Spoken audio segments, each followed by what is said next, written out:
আগরতলায় বাংলাদেশের সহকারী হাই কমিশনে হামলা ভাঙচুর, মমতার আপত্তিকর মন্তব্য, বিদেশি কূটনীতিকদের ডেকে প্রকৃত চিত্র তুলে ধরলেন পররাষ্ট্র উপদেষ্টা।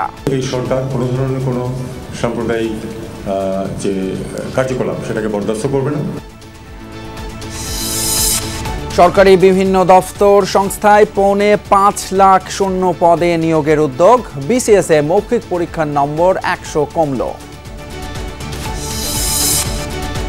আগামী নির্বাচন সহজ হবে না, ২ জেলার কর্মশালায় নেতাকর্মীদের উদ্দেশ্যে তারেক রহমান। সব দলের চিন্তার প্রতিফলন আছে ৩১ দফা প্রস্তাবে।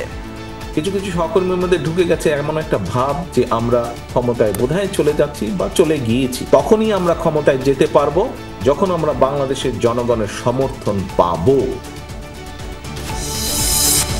১৭ লাখ নতুন ভোটার যুক্ত হচ্ছে ভোটার তালিকায়। মার্চে বাড়ি বাড়ি গিয়ে শুরু হবে হালনাগাদের কাজ, জানালো ইসি।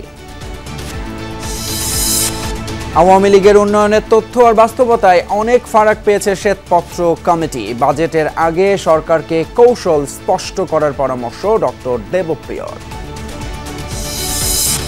১৫ই আগস্ট শোক দিবসের ছুটি ঘোষণা করে ২০০৮ সালে দেয়া হাইকোর্টের রায় স্থগিত। জয় বাংলা জাতীয় স্লোগানের আদেশ বাতিল চায় রাষ্ট্রপক্ষ।